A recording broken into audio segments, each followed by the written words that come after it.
Welcome back to the show. Let's keep it moving along. My next guest tonight has opened for such acts as Pauly Shore when he was in town a few weeks ago, and he's at Rascals in Asheville, North Carolina. Please give it up for a very funny Aaron Michael Fox.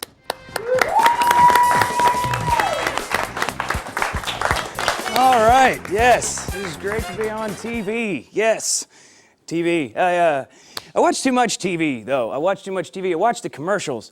That messes with you when you watch too much commercials, you know.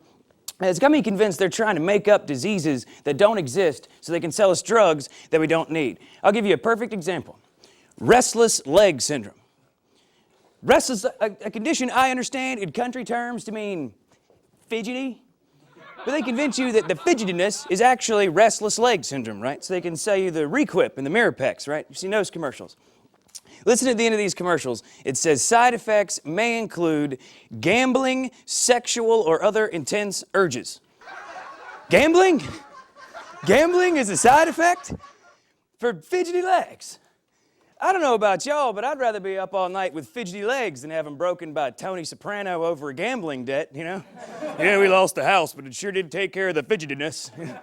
I guess that's why they put the sexual urges on there, so you can pay back your debt through prostitution. You're going, sure, I'm a homeless buck-toothed prostitute living on the street, but I've never been so rested.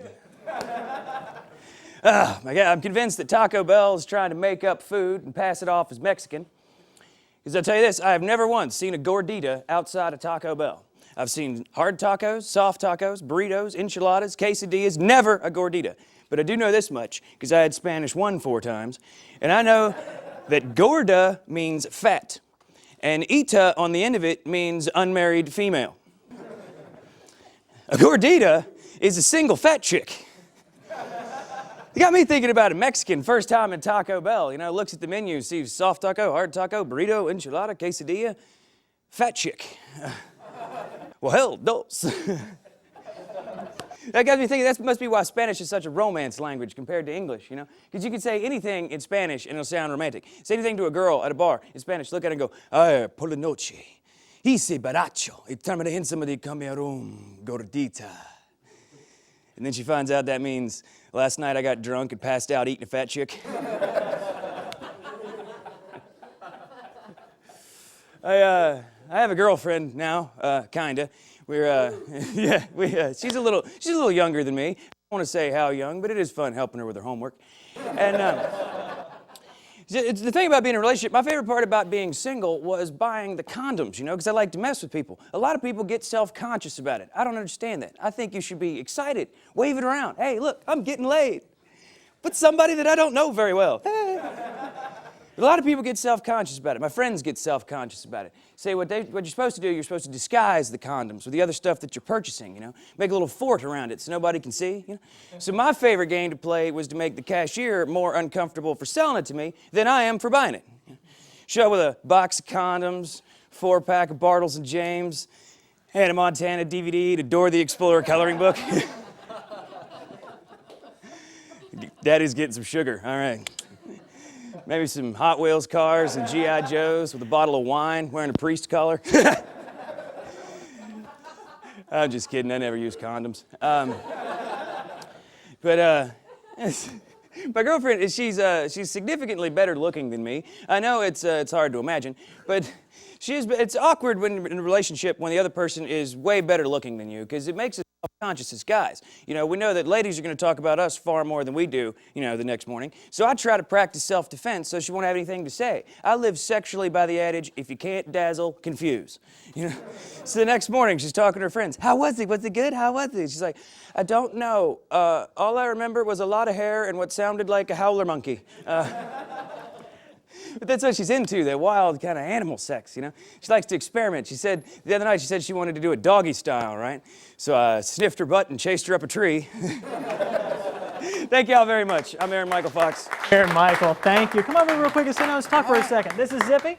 Aaron, great stuff. Zippy. Have a seat. Aaron, have a seat there. That's some good stuff. Now, does your girlfriend get upset when you do this type of comedy? Actually, I don't have a girlfriend anymore. I just want to do those jokes. Is that why you don't have a girlfriend? More than a little bit, yeah. She didn't. She'd come to the show and everybody would turn around and look at her. So you're the blonde, huh? Now, our director, Ryan Vance, he's had class with you, and he said every now and then you would just get up in the middle of class and start doing a routine. Yeah, legends, I guess. Just out of nowhere. Did I have communications with, was it sociology? What we had together, was it sociology? I think it was. Religious studies. Oh, well, yeah, that's just prone to preaching. That's just, yeah, all you have to do is just get up and just start going, right? Yeah, religious studies are a little conducive to that. That's cool. Now, you've also, and like we mentioned before, you're not just here in Huntington, you're touring the Eastern Seaboard Yeah, here. I am touring the southeastern Midwest, the southeastern Northeast, and the northwestern South. So basically the greater Huntington area. No, I'm in, as this airs, actually, I'm in Asheville, North Carolina right now at Rascals. Rascals in North Restaurant in North Carolina. That's a lot of fun doing that. And Ohio and Kentucky and the Virginias. So. Not bad. Well, Aaron Michael, thank you for coming on the show. I hope you come back sometime soon. Yeah, thank you, man. Thank you very much. Aaron Michael Fox, one more time, everybody.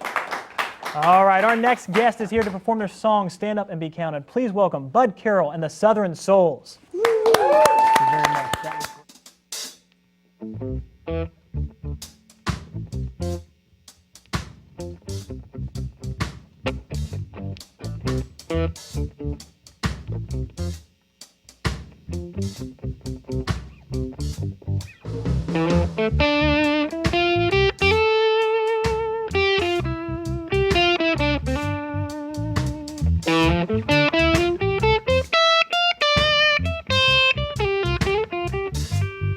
There is no revolution in our hearts anymore.